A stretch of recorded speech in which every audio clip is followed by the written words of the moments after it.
Books make you hope. Books make you dream. Books make you laugh. Books make you scream. This is the Books That Make You show, discussing books with authors and experts, unraveling the inner pages of all the books that help make us who we are. Hosted by Desiree Duffy. Welcome to Books That Make You. I am your host, Desiree Duffy, and we're talking about books that make you imagine the darkness of space. Whoa, that got really serious, didn't it? You know, with the future that the promise of the future of space travel, everything that we imagine, it seems like it could be just so fantastic, so full of promise, right? But what would it really be like if we were colonizing Mars and nearby planets? What would it really mean if we were living in space? How would differences in gravity, for example, affect the human body? What would it be like if you were exposed to less sunlight than normal? I mean, we already know that people in areas like the North Pole and even Alaska, even Seattle, where they get a lot of rain, it affects your mood, our mental health if we don't have direct sunlight. What happens, for example, when we start altering our genetics? Would we be able to really adapt to life in space? The TV show, The Expanse, for example, it has people who can't handle normal Earth gravity because they were born and raised in an environment with less gravity. And then the people of Earth begin to rail against those because they see them as second-rate humans. I mean, how messed up is that? How would actual space travel impact our humanity to one another? We see it all the time and time again in sci-fi and speculative fiction. And we have to ask ourselves if humanity really is truly ready for such large steps. If we can't act humane to our fellow humans on Earth, what makes us think we can do better once we expand into space? And how would we treat aliens? I mean, really, how would we react to a truly different, intelligent life form that wasn't like us? Our guest is Lon Varnadore, and he writes sci-fi, dark fantasy, space opera, noir, some really dark, twisted, fun stuff. And I think this topic is right up his dark and smoky alley. Lon, welcome to the show. Thank you for having me. You are welcome. Now, I know that you are quite a thinker. So what do you think humanity might be like if and when they actually travel into space? I mean, realistically, we would be kind of scared and would be afraid and probably wouldn't react very well to meeting something that isn't even partially what looks or sounds like a human being. Just the idea of something that is completely alien, we would be afraid, and we would probably not react in a peaceful manner. We would probably be very aggressive first, and I mean, it's also the other way around. If something came to us, who knows what would happen? Probably nothing good. Right. We think of extraterrestrials like E.T. They're just here collecting some, botanical samples, and they're going to be on their merry way. But if how we treat each other is any indicator, when one civilization finds another, it's usually the advanced civilization that beats the other one out. Yep. Yeah, it is. I mean, there's a series that I'm reading, which takes into that actual effect, and it's basically, if humanity is met by aliens, aliens are probably going to attack first, and that would be the exact same thing humans would do other way around. If we were to go into the stars and find other planets, other races, we would not react well to them. Now, do you think initially, I always imagine that first contact is like you see a lot of times on TV, where it's very peaceful. Right. I think Close Encounters of the First Time and playing music for each other. How wonderful is that? Right. Would you foresee it being something similar, where at first we're trying to get along and then it just degrades? I could see it either going like that or at least starting like that, and then hitting the wrong notes that are, we mean peace to I'm going to break your kneecaps. So who knows what could possibly happen. I mean, it's possible that everything would go right at first, and then, the second something untoward happens, we freak out and attack or something like that. And what do you think might happen when we start to become the alien, so to speak? Like, if we are able to alter our genes, or similar to in the TV show, The Expanse, the people, the belters who have been out there for so long, it's affected them. They physically have changed as well as emotionally. True. Is this just is this just something that's in our humanity, that we really just can't get along with anybody who's a quote unquote other? There's two different schools of thought on it. Some people think that we could potentially get along with others, but there is always going to be some type of friction or some type of aggressiveness or headbutting or, plain out bigotry towards those who aren't exactly like us. People who have ancestry here but might live in space and lived in space for so long, they've changed so much that we don't recognize them as actual human beings anymore, and we see them as aggressors, or we see them as something to be subjugated. And that's just how people are most of the time. There are good people, but there are also a bunch of bad people too. Right. And it seems like the bad people are the ones who ruin it for the good people so often. Very true. Right? Right. And the thing is sometimes it's, there might be only a small minority of bad people, but they're always the ones that are loud. So, and they're usually the ones who cause more damage than the good people. So, yeah, because it only takes, one little rebel outpost or just a couple of jerks to plant a bomb or do something very destructive, and then it mars it screws up everything else. Yeah, exactly. One of the things that I really love in your writing is how you imagine the different characters. And I mean, you create different types of people. You have, for example, chimeras in your writing, people that have been genetically altered, as well as those who have been brought up in a space environment. Like, how do those ideas come about? Is it research? Is it imagining? Where do you come up with those wonderful ideas? I'm going to borrow from a very, very old guard science fiction writer, Harlan Ellison. There's a P.O. box in Poughkeepsie, but I don't know. I will see things, watch things, and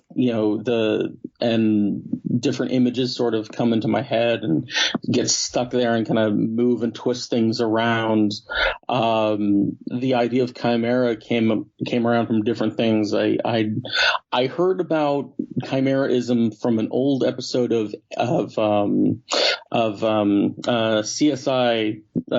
CSI about a person who's, if in the womb they absorb their twin, and they can actually have like two different types of DNA in their own body, and that's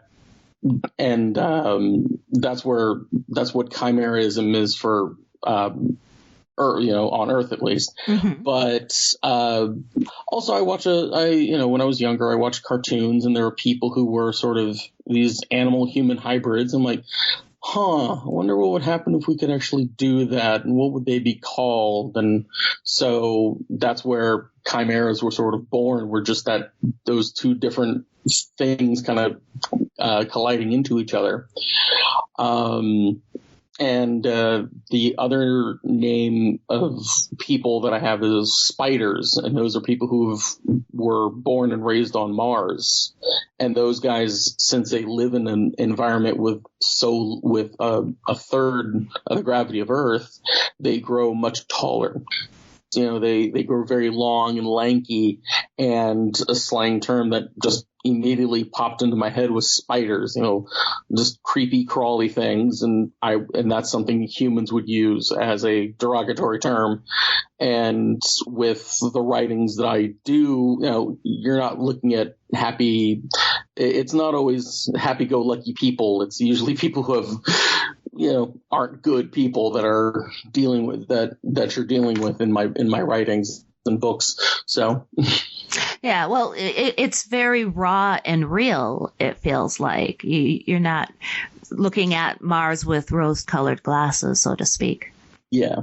And I love spiders. I love that imagery. I love all of that. And you know what? I never saw that CSI episode, but I do remember seeing a documentary about a woman.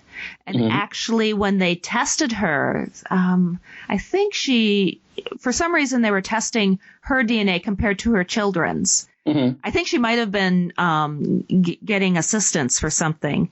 And they basically came back and said, "You're not the mother." Yeah. And she was like, "Yes, I am." And it made you kind of think, it's like, okay, well, obviously, if you're the mother, like, you've got a really strong claim. But how many fathers are there out there who think they're not the father, but maybe they are the father? Right? Very true. Very, very true. Yeah, it's fascinating. And it is. It's fascinating, the idea that you could somehow splice your genes with another living thing. Yeah, with another animal of some sort. Yeah. And in your writing, you have people that do it frequently with cats. Yep. Yeah. It broke it down into most of the females went with some variation of cat, and men went with some variation of lizard.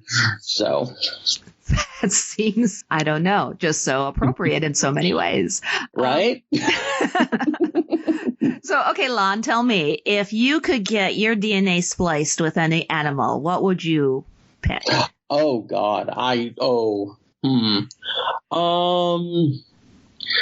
like cats, but I don't know. I'd either go something pedestrian like a dog, or a little bit more exotic like some type of underwater creature, like a dolphin or a seal or something I could swim underwater really well and still breathe air and not have gills. But yeah, those gills would get a little bit annoying. Yes, they would, especially when you come up and it's like, hey, I want to come up above the surface. No, you can't anymore. You have to use your gills. Well, I don't want to, though. Makes me think of The Shape of Water. That's another great example of taking things and giving it a dark twist. Very dark. Yeah, tell me, who inspires you? What TV shows? What writers? What books? Jeez. I'd have to go with like the old school, like noir would be like Chandler, and and characters like Marlowe and Sam Spade, to even something like Bradbury or Arthur C. Clarke, Asimov. Harlan Ellison is a great thing for kind of dark sci-fi stuff. TV is The Expanse, you said. Love that show. Also love the fantasy stuff. I love The Magicians. The books are so much darker and more twisted than TV show. There's just so many. One of my favorites it always has been Alien. That first Alien movie just grabbed me by. First movie. Yeah. Well, all of them are really, really good. In different ways. Yeah. Exactly. And some of them maybe not so good, but that's a different story. There was, Ridley Scott, there was really something groundbreaking about that, because it was so dark, and the people on the ship, they were kind of just average workers. Yeah. They weren't necessarily like the scientists and the explorers and the brave astronauts. They just wanted to go home, and to be faced with this creature, this thing. I mean, do you see movies like Alien, or what movies from the past or sci-fi from the past do you see influencing sci-fi today? I mean, Alien's a perfect one.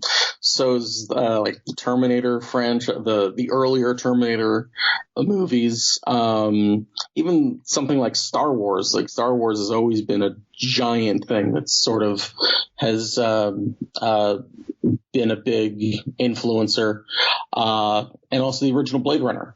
That's another one that's really and that also has inspired me. There's in some of the writings that I have, there's a lot of Blade Runner in there. Let's see.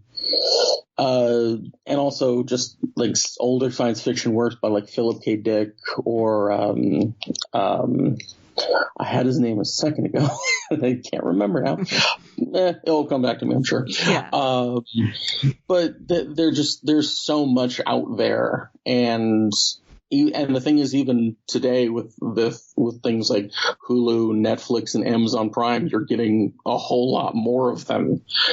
For instance, you're talking about old school, like kind of sci-fi horror with Alien.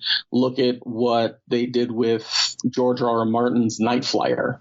Mm-hmm. Hulu and Sci-Fi did this thing called Night Flyer, and it's a bunch of people stuck on a spaceship and people are dying and no one knows what's going on at first, and it's horrific and terrifying and amazing. One of the things too in your writing that I think is really cool is you bring in the classic gumshoe detective. Yeah, you have this backdrop where it's this other world. It's Mars or wherever. Mm-hmm. I like sort of mixing genres.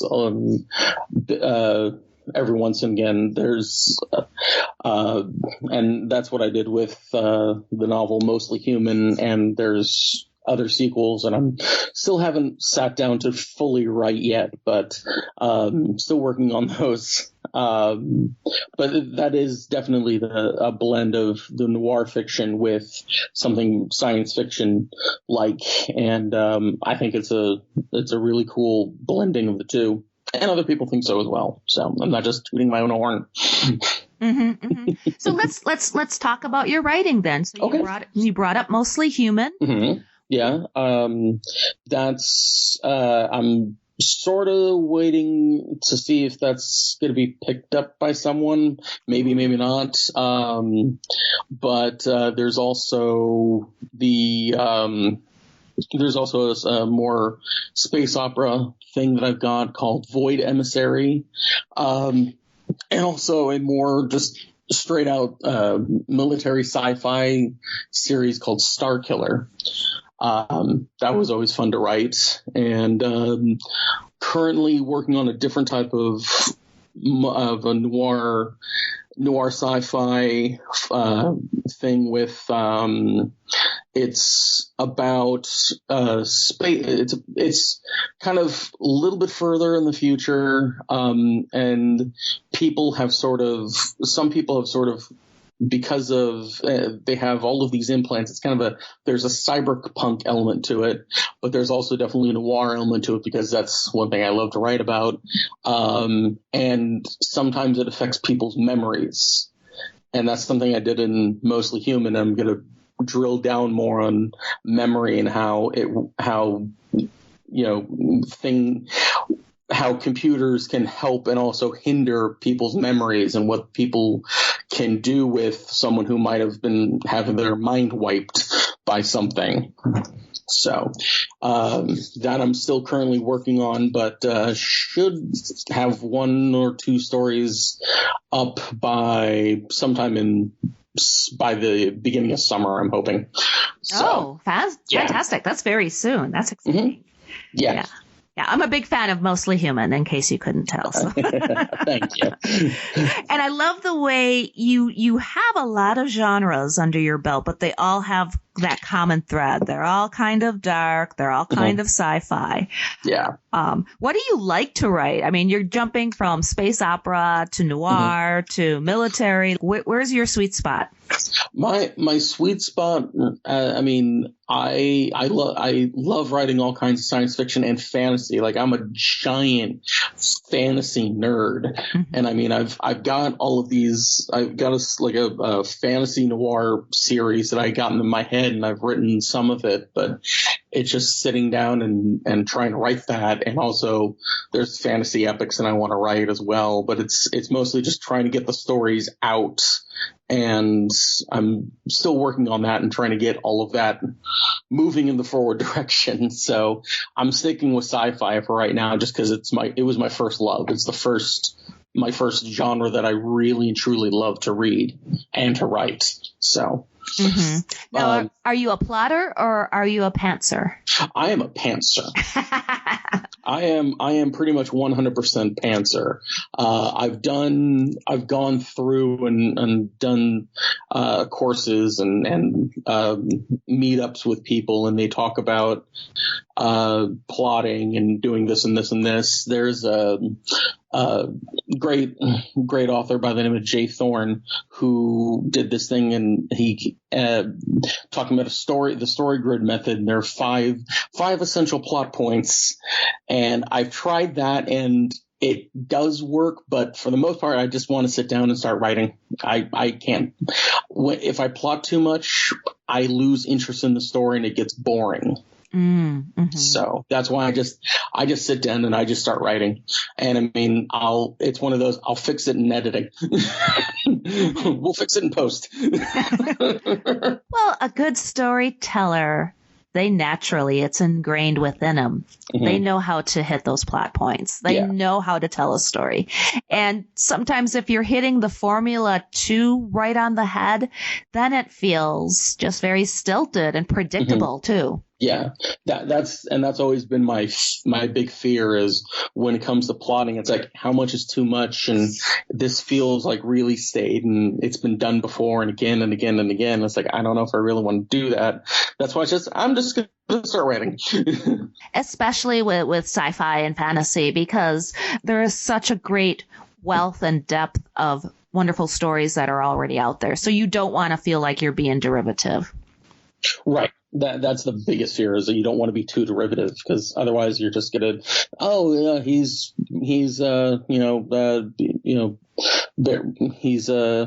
just doing a ripoff of so and so or such and such, and it's like, tell us a little bit more. We talked about you're definitely a pantser.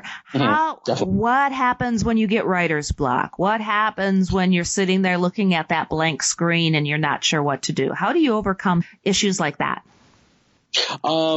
Recently I've actually found, I took a page from another, author that I love to read, Neil Gaiman.